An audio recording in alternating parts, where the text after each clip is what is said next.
Stalker 2 has had a troubled development, and in this video we're diving into the challenges behind the game and some of the sweet little lies from GSC Game World. Stick around to find out more. The game was announced on June 13th, 2021, with a gameplay trailer and a release date set for April 28th, 2022. However, as we all know, that date was far from accurate. Let's break it down. The first delay came shortly after the announcement. GSC went completely radio silent for the next few months, only releasing a handful of screenshots with no updates on the development progress. As we neared the end of 2021, rumors started swirling within the Stalker community that the game would be delayed. We were getting closer and closer to the release date, but there was no gameplay, no fresh information, nothing. This was strange, as typically publishers start ramping up promotions about 6 months before a game's release. But GSC remained quiet. As rumors continued to grow louder and fans began pressuring GSC for updates on Discord and other official channels, the company finally responded with a statement. On January 12th, 2022, just 3 months before the original release date, GSC announced the first delay. They stated that the game needed an additional 7 months of development and polishing. The new release date was set for December 8th, 2022. They also promised to share more information and updates in the coming months.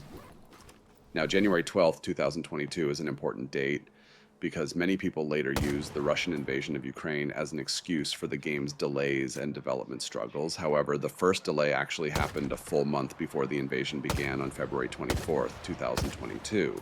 After the war started, GSC further explained that they couldn't focus on questions about gameplay or release dates, which was entirely understandable given the circumstances. Fast forward to June 14th, 2022, when GSC dropped a new trailer titled Enter the Zone. Fans were finally excited to see some gameplay and get updates, but what they got instead were a few pre-rendered scenes and the announcement of yet another delay. This time there was no concrete release date, just a vague statement that the game would release sometime in 2023. Oddly, pre-orders were still open, even though there was no release date, which would later prove to be a meaningless gesture. Some fans understood this decision, while others were left questioning how we went from a 7-month delay to polish the game to another indefinite delay, especially when the community found out that most of the team had relocated to Prague when the war started. For the next 6 months, GSC went nearly radio silent again, offering little to no communication with the player base. The only new info about the game could be found by digging through Discord or Reddit, where moderators would occasionally drop some news. Then in December 2022, they released another trailer with some gameplay, but once again, there was no release date. At the start of 2023, in March, GSC announced that they had been hacked, and the game's development kit had been leaked online. Some cynics speculated that this might just be another excuse for more delays. Meanwhile, the company continued promoting energy drinks and stretched the hacking story all the way to July that year. As the months passed, the hype continued to build, especially with Gamescom approaching. GSC promised to showcase new gameplay and even let visitors play a 30-minute demo of the game. Finally, August arrived and we were treated to a trailer titled Bolts and Bullets. However, what fans witnessed in this trailer was a noticeable graphic downgrade, leading many players to express their disappointment. To make matters worse, the trailer ended with the announcement of a third delay. This time the game was postponed to the first quarter of 2024, but surprisingly, pre-orders were still open. Players who got the chance to play the demo at Gamescom had mixed feelings. The game had significant stuttering and performance issues, leaving it in a rough state.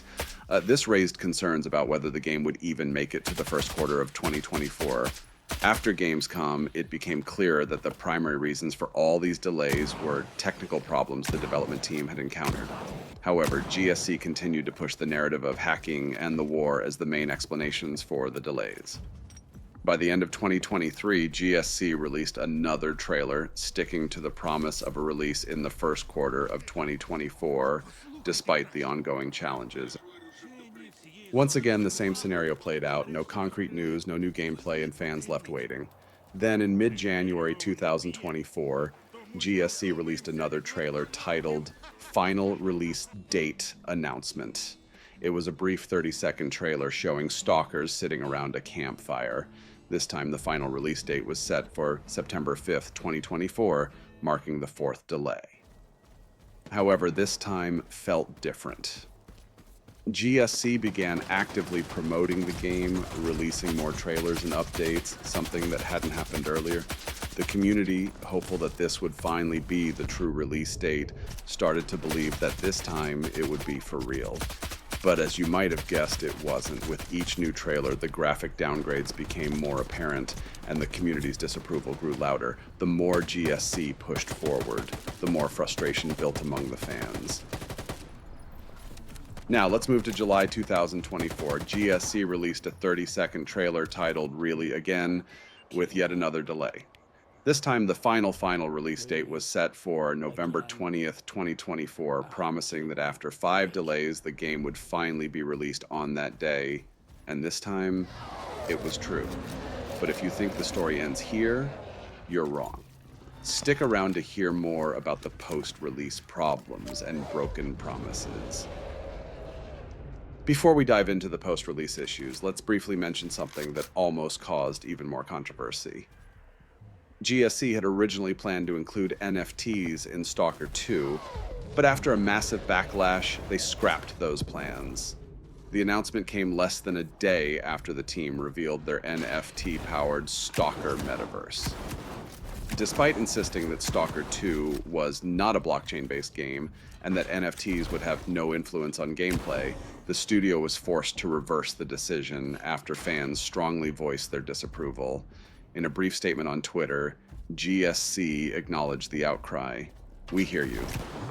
Based on the feedback we received, we've made a decision to cancel anything NFT related in Stalker 2. When the game finally released, fans expected a proper Stalker experience. After all the delays, the community hoped for an improved and more detailed game compared to the original trilogy. Unfortunately, that wasn't the case. The game was plagued with massive issues across almost every aspect. It ran poorly, even on high-end hardware with subpar image quality. The story felt mediocre at best, and the game featured unacceptable progress-blocking bugs. Worst of all, the key feature, A-Life, which made the original game so special, was completely missing. Let's first talk about A-Life, or rather the lack of it in Stalker 2, at least not in the way it was featured in the original games. So what is A-Life? Here's how GSC described it. A-Life 2.0 is a simulation system for life in the zone. Factions and mutants are fighting for living space, migrating, capturing new places, or retreating to safer areas. A-Life is what makes the zone truly alive and unpredictable. Sadly, none of this is present or functioning properly in Stalker 2. GSC even removed mentions of A-Life 2.0 from the Steam page at launch, which suggests it wasn't working at all. After all the delays and promises of an improved version, it's hard to believe that the main feature of the game was completely absent at launch and still hasn't been improved at the time of publishing this video. Currently, the game is at version 1.3, and A-Life is just a glorified spawner. It spawns events and NPCs around the player, but it's nothing like the original games. The zone feels lifeless and artificial. Spawns make no sense, and it's clear the game is just dumping enemies around the player. For a more detailed analysis, check out ZoneSulig's video, which I will use to prove some points. Now, let's go over some of the main issues with A-Life. As mentioned, everything happens within the player's render bubble, which wasn't the case in the older Stalker games. In those games, you could track NPCs from the start to the end of the game, watching them move across different regions of the map, but that's not the case in Stalker 2. One clear sign of A-Life not working is that the game is missing important features like the PDA stats and Stalker list. Why? Because there's nothing to track. A-Life isn't working. Unfortunately, the main feature that GSC used to market the game isn't functioning at all, and it's unclear whether they'll ever get it working. Given how performance-heavy A-Life is and the game's existing performance issues, it seems unlikely they'll be able to fix it anytime soon.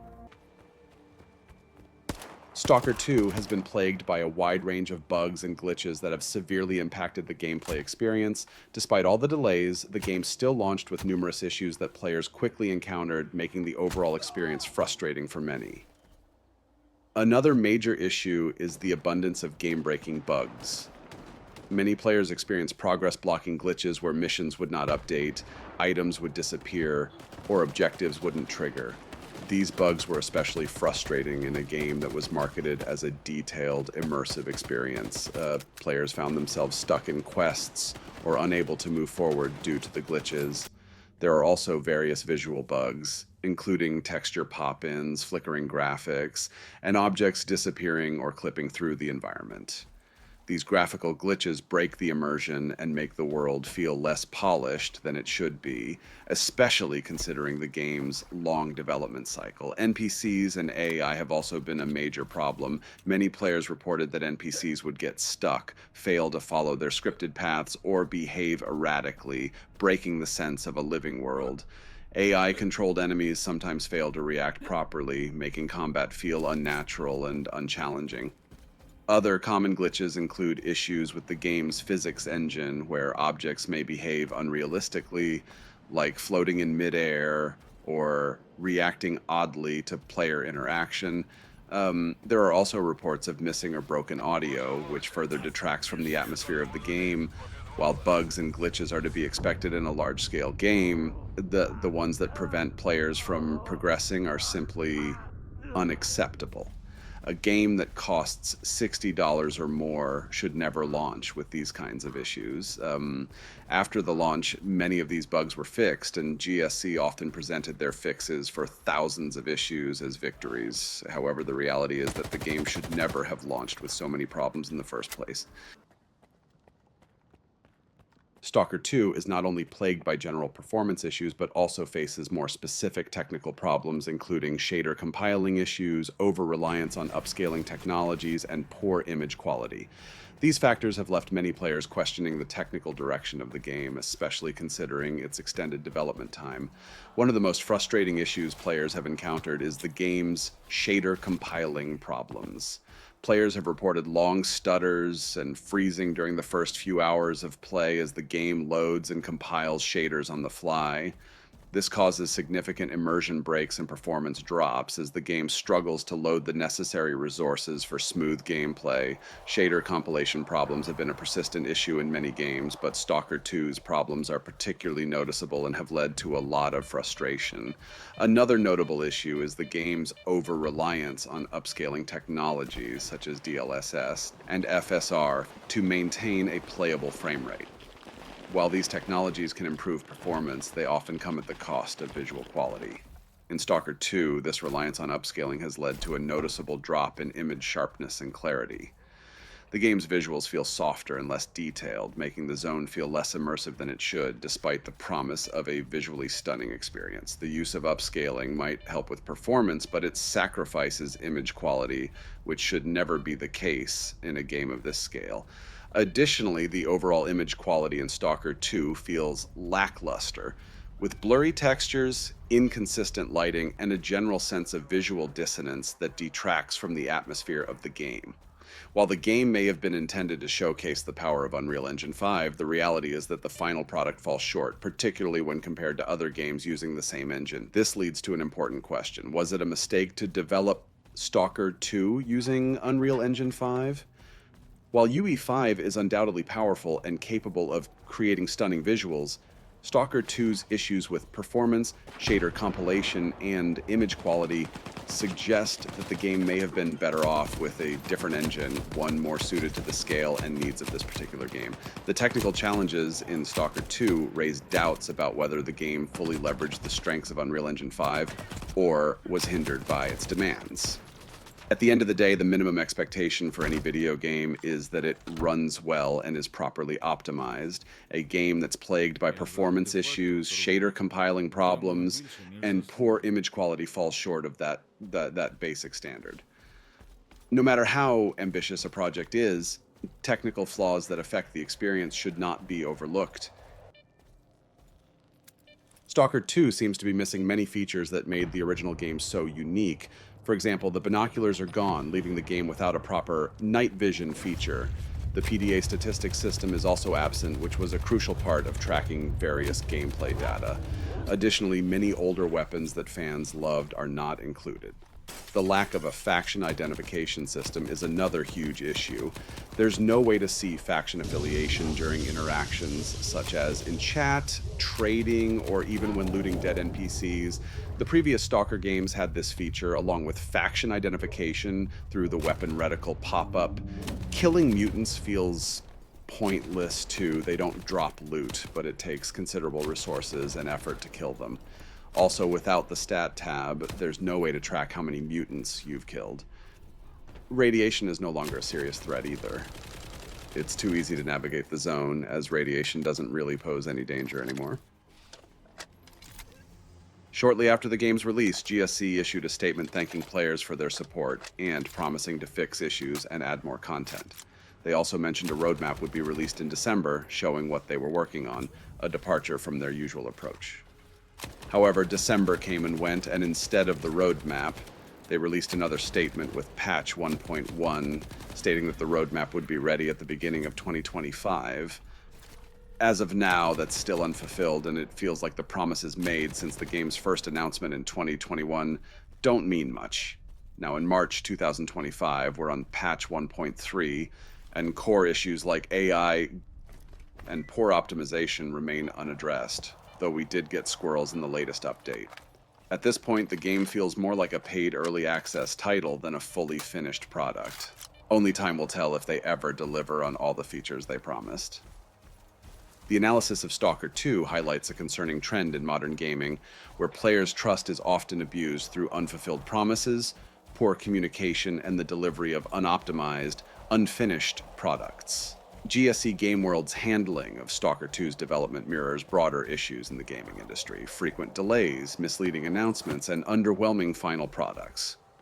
In this case, Stalker 2 experienced numerous delays, many of which were justified by external factors like the Russian invasion of Ukraine.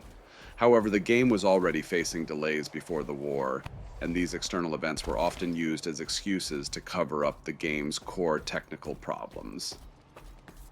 Players were repeatedly promised updates, roadmaps, and new content, but these never materialized on time, leaving the community frustrated and questioning the studio's commitment.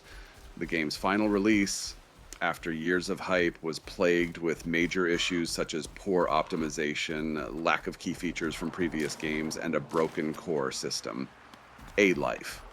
Additionally, technical flaws such as shader compilation problems, reliance on upscaling technologies like DLSS and FSR, and poor image quality further exacerbated the experience.